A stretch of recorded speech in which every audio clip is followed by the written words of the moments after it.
Hey guys, Jonah from TeamBurningInfinitey, bring you guys a Buddyfight deck profile. Sorry if my voice sounds a little messed up. I'm getting over a fever, but I feel like I'm in good enough condition to do a deck profile, so I just wanted to bring you guys more content, because I don't want you guys feeling like you're getting a little staled out, the content. Anyway, this is my Japanese Blade deck. It's a Katana World deck that most people don't remember. But regardless, I wanted to be here to give you guys a deck profile. It's a deck that I've been interested in for a while because I just felt like it was starting to get more potential with some newer cards with Overturn Thunder Empire. So I just decided to give this deck a try. So anyway, I'm just bringing my build. Of course, we got a Katana War Flag. My buddy is White Dude Blade Beast Murasame Maru. Ironically, the original Murasame water item got errated recently to be a Japanese blade, but still not running that. The thing's awful. Anyway, at the end of the turn, destroy this card, and it has the ability when it attacks, choose a Japanese blade for your drop zone, and pay 1 life. If you do, equip that item by paying its equip cost. It's 411 size 0. Just a really decent size 0, and just in general, it's just helpful to get back all your Japanese blade from your drop zone to your onto your field. Like, so, because I play like a few 1-ups, so sometimes I might want like one over the other depending on the situation. That's what I kind of play them for. So in any case, let me just get on to the monster lineup. We have, of course, 4 copies of the buddy. Not getting into more detail there. Then we have 2 copies of Blade Beast of Exorcism, Juzumaru Sunisugu, 3/2/1 size 1. It gives you a gauge when it enters the field and you have a Japanese blade. It's pretty lackluster. It only gives 1 gauge, and at that, and it's just 2 crit. It's okay. It's okay. I just mainly use them for more Japanese blades targets to be in drop. Then we have 4 copies of Blade Beast of Ghost Slash Tojikiri Yasusuna, 5/13 size 1 2-gauge call cost, and it has the ability when it enters the field to search a Japanese blade monster or item from your deck to your hand, and if there's a Japanese blade in your drop zone, it gets a critical and penetrate. So it's just really nice to have like consistency for all your monsters and your items whenever you kind of need them. It is hefty 2-gauge, but we do play some gauge excel cards, so that's not so hefty. Then we have the size 2s. We have 1 copy of Blade Beast of Phantasm Onimaru Kunisuna. Sorry. 6/3/3 size 2. Pay 1 gauge, top deck 2 soul, and at the end of the turn it destroys itself, so you have to use soul guard. So then you only have 1 soul usually, unless you use Hiding Oni, and then it doesn't have any soul at the end of the turn. So that's why I kind of don't like him. He just like squanders off all of his soul, so it just kind of makes him just only good as an offensive tool. But it does help somewhat if you do get more Japanese blades in his soul, so you can excel your drop zone faster. Then we have 2 copies of Vagabond Munichika, 6/2/1 size 2. When it enters the field, you can add a item for your drop zone to your hand. It has move, so it's just there to basically be another Japanese blade target, and just in general because it's just decent to crit with move, so it can just die and give you more drop zone setup. For those who may not know, all Blade Beasts are Japanese blades, and all my items are Japanese blades, so that's the reason if you're not like seeing that on camera or paying attention to that. Then we have 4 copies of the Impact Monster Mikazuchi Munichika, Forbidden Art, Blade Deity, Descend, 8/5 size 2 Impact Monster.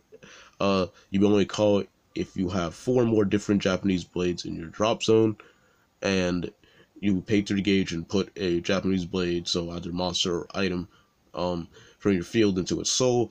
If you have 7 or more different Japanese blades in your drop zone, different Japanese blades in your drop zone, then it gets a critical, and it attacks cannot be nullified as if attacking alone. Move, penetrate, double attack, and soul guard. So call him Colonel Keyword. He's just really great. He's like your main finisher. He's just so good. Just 3 crit, pen, double attack against a lot of decks is just pretty strong. And they can't null it. So it's like, I do this against Chaoses and just be like ridiculously strong. I just attack into a Gear God and just be like, die, take all this damage. Then we have 4 copies of the original Mikazuchi Munichika. We have 4 copies of Blade Beast, Blinder Mikazuchi Munichika, 5-2-1, 1 gauge, 1 life, move, penetrate, and it has 2 Japanese blade based abilities. If there are 2 more different Japanese blades in your drop zone, it gets extra critical, so once again 3 crit pen, and it gets double attack if you have 5 or more different Japanese blades in your drop zone at the end of its battle. So it's just pretty damn good. When you just get that decent drop zone setup, you just go absolutely in with his 3 crit penetrate and double attack. It's easily susceptible to counter removal and resting and things like that, of course, but it's just still a great threat to your opponent if they can't answer it quickly. Then we have 2 copies of Blade Beast of Guillotine Odin Yamisuyo. It's a 726 size 3. Has the abilities when it enters the field, and you have 5 or more different Japanese blades in your drop zone. You can destroy any card in your opponent's field. Then when it at the end of its battle, if there are 2 more different Japanese blades in your drop zone, it gets double attack. It has move, so it's just it's a pretty decent size 3. But it's still not my favorite, because my favorite is personally Blade Beast of 16th Night, Crane Princess Ichimonji. Ichimonji is a 714. It's also based on the newest Japanese blade, ironically, for Overturn Under Empire. Anyway, 714 top deck soul 2 gauge. It has the act ability to discard a Japanese blade from your hand to the drop zone, and you get a gauge and draw. You can only use the ability once per turn, and if there are 3 or more different Japanese blades in your drop zone, it gets a critical and move, and has double attack and soul guard naturally.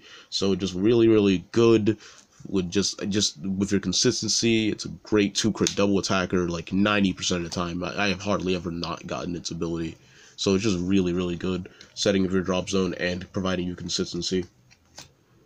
Then we on to the spells. We have 3 copies of Hiding Oni. Remove a soul from a card, then get a gauge and draw 2.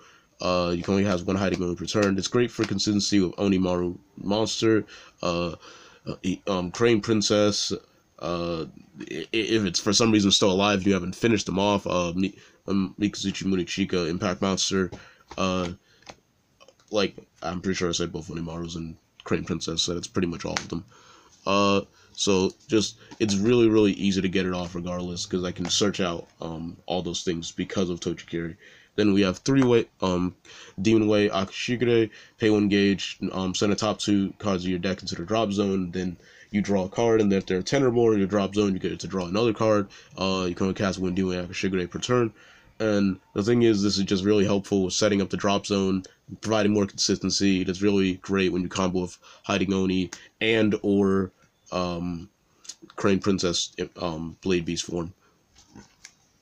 Then we have 3 copies of Sword Skill Zonte Settetsu.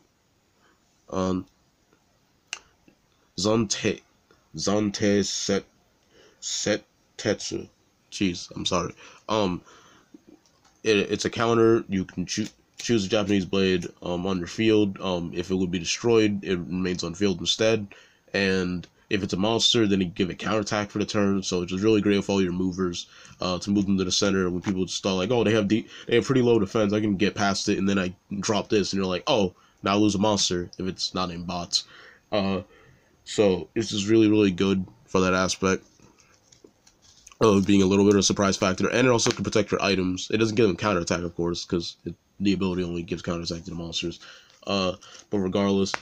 Then we on to 3 copies of Demon Way Aboru Genbu. It's just basically a Holy Grail clone. If you have an open center, nullified attack. Then we have 4 of the main staple of Katana World now, because just this format, just really need it. It's 4 copies of Art of Shadow Stitching, nullifying attack. You can only cast it if your opponent's monster is attacking, pay 1 gauge, cast cost, and you nullify an attack. You nullify the attack, and the monster cannot stand for the rest of the turn. So it's just absolutely amazing against, like, of course, Battle Bots. It's just like, oh, you cannot stand for the rest of the turn. So no more extra attacks for getting off X-Link. I mean, it's still not hard for them to get off X-Link, but I'm just saying. And just in general, just their Overturn. Even if they do Overturn, yes, it can't be notified or responded to, but you can't bypass this card condition. I mean, like this card effect. So the bots won't stand, but everything else will. Then we have 4 copies of probably one of the most important cards in the deck, Clear Serenity, because it provides gauge gain, because this deck is gauge heavy. Counter top deck 3 gauge, and you can only cast 1 Clear Serenity per turn. Then on to the Japanese Blades, kind of the meat of the deck. We have 1 copy of Great Fiend Sword Kura Muramasa. It's 100 even, Japanese Blade, item 6/4, pay 1 gauge, equip cost, and whenever it attacks, you get, you have to take a damage, so that's fine. I just mainly use it like once or twice with attack swings, and then I like replace it with a new item because of my item. I mean, because of my buddy, so I can replace the item, because I'll get like another one from drop. Just really, really good regardless, because it just 4 crit and immediately baiting out an all if it's not or a vest card, so it's just really, really good. Then we have 1 copy of Elite Sword Odenta. 7/2, equip cost of pay 1 gauge and 1 life, and it can't be destroyed by card effects, so it's just really helpful against things like Black Dragons, where they're like using Gale Impulse and other things like, oh, I'm gonna keep popping your stuff. It's like, how about you don't? So I would really love to see if like they ever make a Blade Beast with Odenta. Like, please make a Blade Beast that can't be destroyed by card effects. I'd love that. Anyway, this is a pretty decent item. 7k power, 2 critical, pretty good stats all around. 5 Heavenly Swords Onimaru. Equip cost to pay 1 gauge, and when you equip this, you put top 2 cards into its soul, and then at the end of the turn, if it's rest, you put a soul from this card into the drop zone, and if you can't, then you destroy the card. So with Hiding Oni, I can speed up the process to get it back in drop, so I can just re-equip it with my buddy, or equip a new item with my buddy over this, or just in general, just using it for the 3 crit or 6k power for whatever I need it for. Then we have we have 1 copy of Elite Sword Dojikiri. I use it mainly just because like I just wanted, it's one of my personal favorites, like just item wise, and I was really annoyed when at the time when Blade Beast first came out, it didn't have the errata, but now it does, so it is a Japanese blade. Anyway, it has an equip cost to pay 1 gauge, and if you have an Elite Sword or 5 Heavenly Swords in your drop zone, then it gets a critical and penetrate. So if we get 2 crit pen, so with Tojikiri, like the Blade Beast form, and because either like any Mukuzuchi Munichika, it's just really, really powerful to have all that kind of penetrate, so it's like no center gets in my way when I want to do damage. Then we go on to the last item in the last card deck. We have Exquisite Sword Crane Princess. It is a Japanese, you can only equip it if you have a Japanese blade on field. Okay, so easy. Pay 1 gauge equip cost, and it has the ability to allow you to dual wield Japanese blades other than another copy of itself. It's 7/1, and it just really, really is strong just for like just swing at sides, or just in general being more one crit pokes. Like if they're at low life, it's like, oh, 1, now you have to use a shield, and then oh, now I'm gonna swing the rest of my stuff. Anyway, hope you guys like this video. Subscribe to TeamBurningInfinitey for more Buddyfight content. Sorry this video was long. I just wanted to explain this deck to anyone who wasn't familiar with the deck. Anyway, hope you got see you guys later. Jalen from TeamBurningInfinitey going out.